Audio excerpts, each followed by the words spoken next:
Film ini dirilis di tahun 2019 dan dibintangi aktor top Will Smith. Langsung saja ke inti cerita, film diawali dengan memperlihatkan sebuah kereta yang sedang melaju dengan kecepatan ratusan kilometer per jam. Terdapat seorang anggotanya juga yang berada di dalam kereta untuk memberitahukan pergerakan dari si target. Di saat yang bersamaan, seorang agen dia bernama Henry, tokoh utama dari film ini, sedang bersiap untuk menembak salah satu penumpang di kereta itu, menggunakan sniper dari jarak 2 km. Saat Henry sudah akan menarik pelatuk, ia sempat terhenti karena seorang bocah mendekati targetnya, membuat Henry di posisi yang semakin sulit untuk menarik pelatuk senjatanya. Tapi pada akhirnya, ia berhasil tepat sasaran. Tembakan Henry tadi bisa dibilang sangat luar biasa, membuat anggotanya bernama Marino sangat kagum. Singkat cerita, beberapa waktu kemudian, Henry yang sedang bersantai di rumahnya didatangi oleh Dale, yang merupakan atasannya di dia. Ia datang untuk membahas surat pengunduran diri dari Henry. Ia sangat kaget, juga sedih, karena harus kehilangan salah satu agen terbaik negara. Sebenarnya umur Henry baru 51 tahun, dan belum memasuki masa pensiun. Namun, di misi tadi, ternyata tembakannya kurang tepat sasaran. Ia mengincar kepala target, tapi yang kena adalah lehernya. Henry kemudian berpikir kemampuannya telah menurun, dan bisa saja suatu saat membahayakan orang-orang tak bersalah di kemudian hari. Keesokan harinya, Henry ke sebuah dermaga untuk penyewa kapal. Di saat dirinya akan melakukan pembayaran, ia berkenalan dengan seorang kasir baru di sana yang bernama Denny, atau kita panggil saja Tos. Di tengah lautan, Henry kemudian menemui sahabat lamanya yang bernama Jack. Mereka berdua sudah kenal sejak lama, dan Jack meminta pertemuan ini secara mendadak, karena ada suatu hal yang sangat rahasia untuk dibicarakan. Makanya mereka berdua juga bertemu di kapal yang milik Jack yang jauh dari daratan. Percakapan ini soal target terakhir dari Henry kemarin, di mana ternyata dia diam-diam mengubah latar belakang dari si target. Henry taunya target kemarin adalah seorang teroris, yang ternyata seorang ilmuwan ahli DNA yang dahulu bekerja juga untuk pemerintah, selama kurang lebih 30 tahun. Mengetahui targetnya orang tak bersalah, membuat Henry agak syok dan mempertanyakan dari mana Jack mendapatkan informasi ini. Jack kemudian mengetik di laptopnya nama dan alamat orang yang memberitahunya informasi tersebut. Ternyata percakapan mereka berdua telah disadap, bahkan dipantau menggunakan drone oleh dua petinggi dia. Wanita ini bernama Lassiter, sedangkan sang pria bernama Ferris. Terlihat mereka berdua cukup panik karena jika Henry berhasil mengetahui tujuan di balik misi terakhirnya, pasti ia akan membunuh mereka berdua. Ferris sebenarnya sudah ingin mengirim sebuah tim elit bernama Gemini untuk membunuh Henry. Namun Lassiter bersikeras kalau biar timnya yang dikirim untuk membunuh Henry. Di waktu yang bersamaan, Henry sempat berhenti di tengah lautan dan menyadari kehadiran drone tadi. Bahkan ia berhasil menemukan alat penyadap yang terpasang di kapalnya. Begitu sampai di dermaga, Henry langsung melabrak Toast dan mencurigainya sebagai salah satu agen dia yang diutus oleh pemerintah untuk memantau pergerakannya. Namun terlihat Toast hanyalah warga biasa, dan semua yang ia katakan tak mengada-ngada. Alhasil Henry memutuskan untuk meminta maaf atas tuduhannya dan mengajak Toast untuk dine bentar sore di restoran. Singkat cerita, begitu sampai di restoran, Henry tiba-tiba mengeluarkan fotokopi dari kartu anggota Toast yang ternyata memang seorang anggota dia. Kini ia tak bisa mengelak dan bahkan bertanya-tanya bagaimana bisa Henry bisa menemukan identitas aslinya. Nampaknya Toast lupa kalau Henry adalah mantan agen terbaik dia yang tentu saja setelah puluhan tahun bertugas, pastinya masih memiliki koneksi orang dalam. Dari sana, mereka berdua mulai menghabiskan waktu untuk saling berbincang. Hingga akhirnya malam tiba dan mereka berdua kembali ke rumah masing-masing.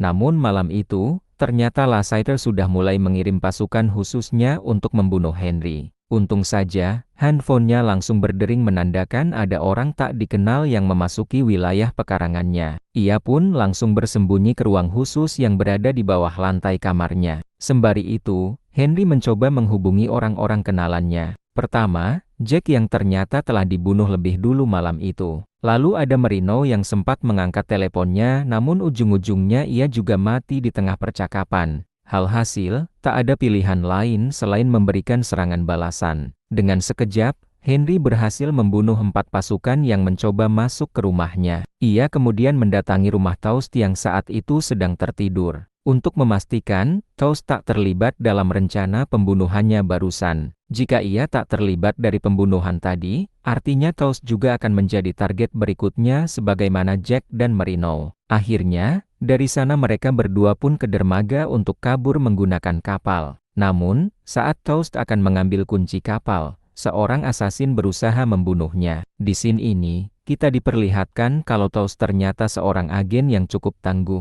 Tak hanya berhasil menumbangkan musuhnya, Toast juga berhasil mengembalikan informasi terkait siapa yang telah mengirim mereka. Begitu tahu ternyata Lassiterlah yang sudah berusaha membunuh Henry, kini ia semakin bingung kenapa pemerintah mau membunuh seorang pensiunan agen. Di saat yang bersamaan, Lassiter kembali menemui Ferris. Karena kemarin pasukan utusannya telah dikalahkan dengan mudah, kini giliran Ferris yang ingin pembunuhan Henry sesuai rencananya tanpa diganggu-gugat. Di lain sisi, Henry dan Toast terlihat sedang bersantai di sebuah pulau. Keduanya saling berbincang soal bagaimana bisa mantan asasin terbaik pemerintah malah menjadi target negara yang sendiri. Di tengah percakapan terlihat sebuah pesawat datang dan tak lain adalah salah satu sahabat lama Henry, bernama Baron. Dari sana mereka semua terbang menuju tempat persembunyian Baron yang berada di negara yang berbeda. Di tengah perjalanan, Henry memutuskan untuk menelpon Dale yang saat itu lagi di sekolah anaknya. Henry kemudian menanyakan apakah ia bersekongkol dengan Lassiter untuk membunuhnya. Tapi Dale menjawab ia sama sekali tak ikut andil. Walaupun tak dipungkiri, dirinya juga tahu Henry sejak kemarin telah menjadi target pemerintah. Tapi ia tak bisa berbuat apa-apa. Singkat cerita, sebenarnya akar masalah semua ini ada di Ferris, di mana target terakhir yang Henry bunuh sebelum pensiun sebenarnya adalah salah satu mantan ilmuwan di lab Project Gemini. Dari sini kita dibuat sadar kalau ada sebuah proyek yang Ferris coba sembunyikan dari Henry. Begitu sampai di rumah Baron, kembali Henry menceritakan bagaimana Ferris dahulu mendidiknya, di mana ia pernah dilempar ke tengah lautan dengan tangan terikat dan hampir mati tenggelam. Padahal Ferris sudah tahu sejak awal kalau Henry mengalami trauma akibat pernah tenggelam sewaktu kecil. Keesokan paginya, begitu Henry membuka mata, menyadari ada seorang sniper yang sedang berusaha naik ke atas atap. Ia pun mengambil tas berisikan senjata dan segera membangunkan Toast. Tak lupa, ia juga menyuruh Baron untuk melindungi Toast sembari dirinya keluar dari sana untuk mengalihkan perhatian musuh. Berbeda dari pasukan elit sebelumnya, kali ini walaupun musuhnya cuma 1 orang, tapi terlihat ia sangat lihai. Tapi bagaimanapun juga, Henry jauh lebih berpengalaman. Ia berhasil mengambil posisi dan siap menembak musuhnya yang muncul dari atap. Namun begitu melihat wajah musuhnya, ia pun dibuat kaget karena mirip sekali dengan wajahnya. Dari sana Henry memutuskan untuk masuk ke sebuah gedung dan pertarungan sengit keduanya pun berlangsung.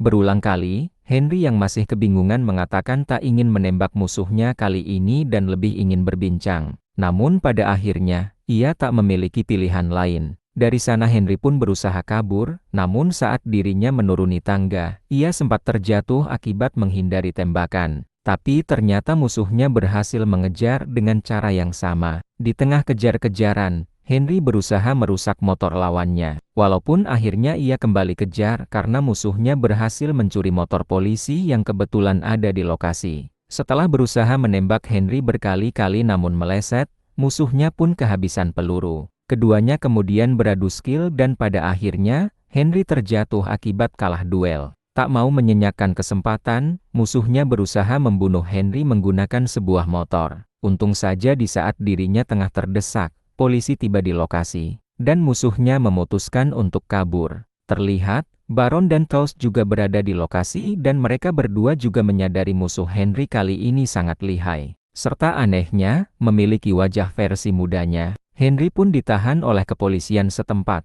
Walaupun tak lama kemudian ia berhasil dibebaskan oleh Baron dan Toast yang menyamar sebagai agen dia. Singkat cerita, Henry mulai bercerita bahwa ia harus ke Budapest untuk menemui informan Jack yang sempat ia berikan alamatnya di awal film. Mungkin saja dengan pertemuan dengan informan tersebut, Henry bisa tahu kira-kira apa yang selama ini Ferris sembunyikan darinya. Dari sana mereka pun berangkat ke Budapest menggunakan private jet milik kenalan Baron. Sepanjang penerbangan, Toast berusaha membahas soal musuh Henry tadi, di mana sangat janggal karena memiliki wajah yang sama dengannya. Mungkin saja Henry pernah memiliki anak dari mantan pacarnya tapi ia tak sadar, atau pernah bersetubuh dengan seorang wanita. Tapi faktanya, Henry tak pernah memiliki pacar ataupun hubungan dengan wanita manapun. Di waktu yang sama, kita mulai diperkenalkan siapa kembaran Henry tadi. Ia bernama Junior dan terlihat ia tinggal serumah dengan Ferris. Akibat duel tadi terlihat ia juga terluka cukup parah.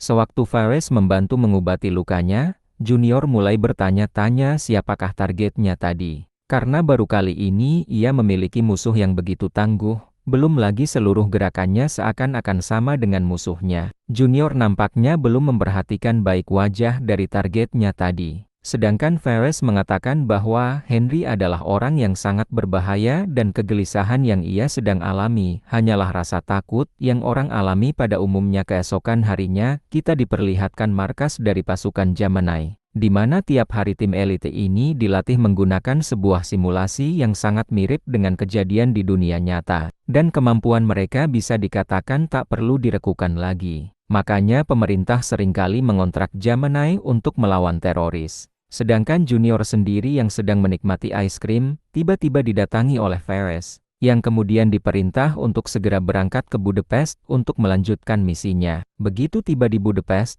diam-diam Toast menemui seorang kenalannya yang mampu menganalisa DNA. Kalau kalian perhatikan tadi pas duel, Junior sempat menjatuhkan topinya sebelum kabur. Di dalam topi itu terdapat beberapa helai rambutnya yang bisa digunakan untuk melakukan tes DNA. Dan begitu hasilnya keluar, Toast menyampaikan ke Henry, kalau Junior bukanlah anaknya, melainkan kloningannya. Karena DNA mereka berdua identikal atau persis sama. Henry hanya terdiam dan berkata, jika seandainya teknologi ini telah ada sejak lama, kenapa mereka tak menggunakannya untuk mengklonin dokter ataupun ilmuwan, melainkan malah dirinya yang hanya seorang agen. Singkat cerita, siang itu mereka bertemu informan Jack yang bernama Yuri. Fakta menariknya, Yuri ini sebenarnya ngefans berat sama rekam jejak Henry sewaktu aktif sebagai agen khusus. To the point, ia mengatakan bahwa mereka memiliki musuh yang sama, yaitu Ferris. Di tahun 1995, Ferris bersama Dormov, aka target terakhir yang Henry bunuh di kereta, berhasil membuat kloning seekor domba. Lalu pada tahun 1996, mereka mengambil jenis kloning yang lain. Junior kemudian lahir dan dibesarkan oleh Ferris. Waktu berlalu, Dormov sebenarnya melakukan sebuah terobosan, di mana ia berhasil memodifikasi DNA manusia. Sayangnya di tengah penelitian, Dormov dan Ferris sempat terjadi cekcok, dan dari sana ia pun memutuskan untuk kembali ke Rusia untuk meneruskan penelitiannya. Karena tak setuju akan hal itu, Ferris kemudian mengirim Henry untuk membunuhnya. Sebenarnya bisa saja Henry membunuh Junior, namun tetap saja ia seorang manusia, belum lagi merupakan bagian dari dirinya. Sekarang tak ada cara lain kecuali mengajak Junior untuk berbincang empat mata. Tapi bagaimana caranya ya? Nah, di wilayah yang berbeda terlihatlah Siter yang sedang bersantai di sebuah kedai kopi. Tak lama kemudian, seorang kurir utusan Henry tiba di sana untuk membacakannya sebuah pesan, di mana berisikan alamat, kode keamanan rumah, serta kebiasaan Lassiter yang sangat akurat.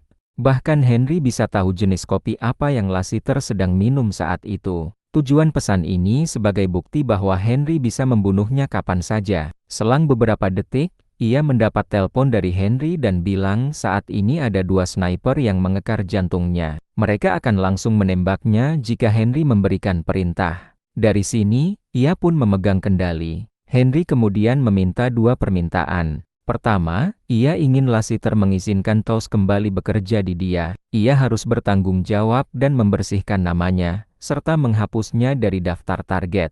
Kedua, Henry ingin dibantu untuk bertemu dengan Junior, yang ia telah tentukan di Budapest. Akhirnya, malam itu Toast dipilih untuk menemui Junior. Terlihat, Ia sama sekali tak membawa senjata demi meyakinkannya kalau mereka hanya ingin berbincang. Namun, Junior yang masih muda dan nurut akan perintah Ferris, malah ingin agar Toast dijadikan sandera agar ia bisa menjebak Henry.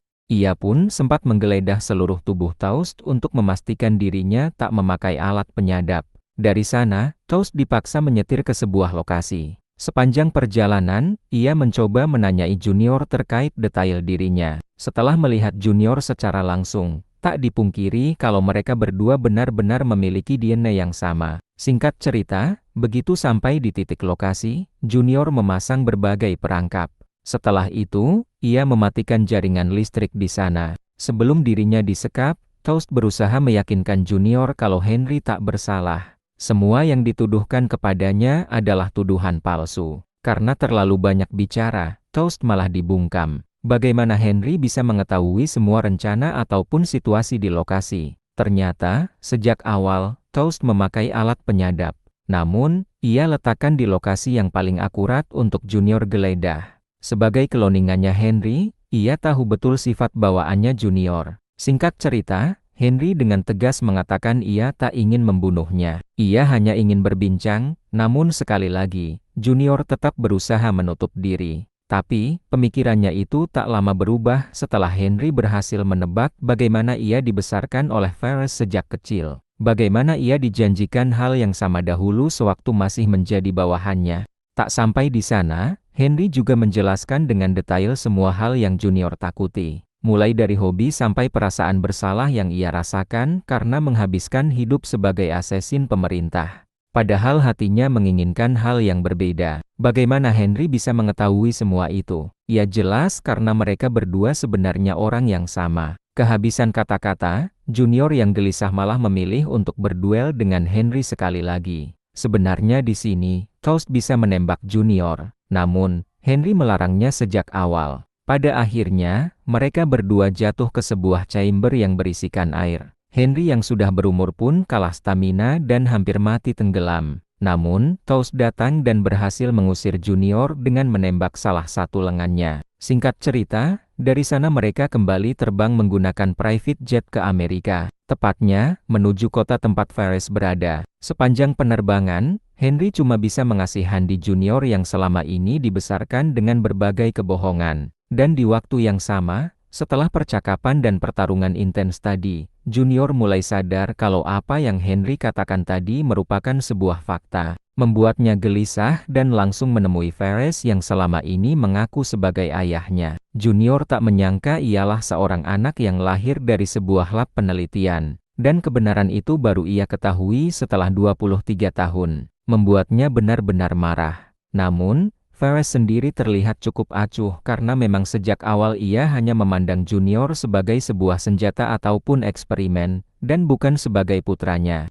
Singkat cerita, begitu mendarat di Amerika, Henry dan kawan-kawannya masuk ke sebuah peternakan demi mencari sebuah mobil untuk mereka gunakan. Namun, tiba-tiba ia harus kembali berhadapan dengan Junior yang diam-diam berhasil menembaknya dengan sebuah racun lebah. Henry yang memiliki alergi terhadap sengatan lebah langsung tumbang. Karena sekali saja ia terkena sengatan, mampu menghentikan jantungnya dalam beberapa menit. Ternyata, Junior melakukan hal itu untuk memastikan bahwa ia adalah cloningannya Henry, karena dirinya juga memiliki penyakit yang sama. Baron sendiri lebih penasaran bagaimana Junior selalu berhasil mengetahui lokasi mereka. Dan ternyata, 3 tahun lalu Henry pernah dioperasi. Waktu itu, Ferris diam-diam menyuruh dokter untuk menyisipkan sebuah chip ke dalam lengannya. Dari sana mereka berempat menaiki sebuah mobil menuju tempat Ferris berada. Sepanjang jalan, Junior mulai bertanya siapakah dirinya yang sebenarnya. Siapa nama ibu Henry, di mana kampung halamnya, dan sebagainya. Bisa dibilang, masa lalu Henry adalah masa lalu Junior juga. Mendengar semua jawaban Henry, setidaknya mulai menghilangkan kegundahan di hatinya. Singkat cerita, begitu mereka memasuki wilayah kota, tiba-tiba Ferris menelpon Junior dan memperingatkannya untuk kabur dari sana. Karena ternyata, di depan mereka tim Gemini sudah bersiap dengan sebuah bazooka. Sayangnya, Baron tak sempat keluar dari mobil, membuatnya tewas di tempat. Tak sempat untuk berkabung, Henry harus segera bersembunyi karena pasukan Jimenai telah menghubung mereka. Sedangkan Junior naik ke atap untuk bertemu Ferris, dan mencoba meyakinkannya kalau apa yang ia lakukan selama ini adalah sebuah kesalahan. Di waktu yang sama, pasukan Jimenai memulai penyerangannya. Henry ditembaki habis-habisan menggunakan senapan mesin. Untung saja mereka berhasil selamat dan mulai menghabisi pasukan Jimenai satu persatu. Kita balik ke Junior yang mencoba menyuruh Ferris untuk menghentikan pasukannya, namun tak digubris. Dengan terpaksa, ia pun mencoba memaksanya dengan kekerasan, walaupun dirinya hampir mati, akibat dicikik oleh orang yang ia anggap sebagai ayah. Setelah berhasil mengalahkan beberapa pasukan Jimenai, akhirnya Tos harus terkena tembakan. Mereka berusaha bersembunyi di sebuah toko bangunan, namun Henry juga sudah kehabisan peluru. Untung saja, Junior datang dan menyelamatkan mereka berdua. Walaupun semua pasukan Jimenai telah mereka bantai, tapi ternyata ada satu lagi senjata rahasia yang selama ini Ferris sembunyikan. Mereka bertiga dibuat kesulitan melawan musuh yang satu ini. Ia sangat lihai, juga memakai baju anti peluru yang membuatnya sangat sulit untuk dilumpuhkan. Tos berhasil menahannya dengan melemparinya sebuah tabung gas, yang kemudian ia ledakan dengan tembakan. Tak sampai di sana, Junior juga berulang kali berusaha menembaknya dengan shotgun, hingga musuh itu akhirnya tumbang. Tapi yang cukup mengagetkan, begitu mereka membuka topengnya, ternyata Ferris kemudian datang untuk berbincang. Ia mengatakan alasannya mengapa mengkloning DNA Henry di tahun 96, di mana setelah melihat kemampuan Henry dahulu saat menjadi bawahannya, ia mulai berpikir, bagaimana jika ia memiliki satu tim yang isinya orang-orang yang memiliki kemampuan yang sama, pastinya mereka tak terkalahkan. Belum lagi masyarakat Amerika tak lagi harus kehilangan salah satu anggota keluarganya saat peperangan. Namun, Ferris lupa, kloningan ini tetaplah seorang manusia yang memiliki berbagai dampak berbahaya di kemudian hari. Junior yang sakit hati akan jawaban Ferris, sebenarnya sudah akan menembak senjata yang ia pegang. Beberapa waktu kemudian, kita dapat lihatkan Henry kembali menemui Dale di sebuah bar untuk memastikan bahwa ia dan Junior tak akan lagi menjadi target pemerintah. Proyek Gemini juga telah dimusnahkan. Setelah dicek, kloningan Henry sejauh ini hanya tersisa Junior. Dari sana, Henry terlihat sedang berada di sebuah kampus. Tak lama kemudian, Tos datang dan Henry menyelamatinya atas promosi pangkat yang ia terima setelah kegaduhan kemarin. Sedangkan Junior tak lagi bekerja sebagai asasin. Kini, ia mengikuti saran Henry dengan memulai lembaran baru. Ia bahkan memiliki identitas baru bernama Jackson, persis seperti nama almarhum ibu Henry. Junior adalah kloningan Henry. Setelah 51 tahun mengaruhi bahtera kehidupan, membuatnya cukup senang bisa melihat kembarannya mencoba menjalani kehidupan yang harusnya ia pilih di masa lampau. Dan dengan begitu, film pun tamat. Terima kasih telah menonton. Sampai jumpa di film selanjutnya.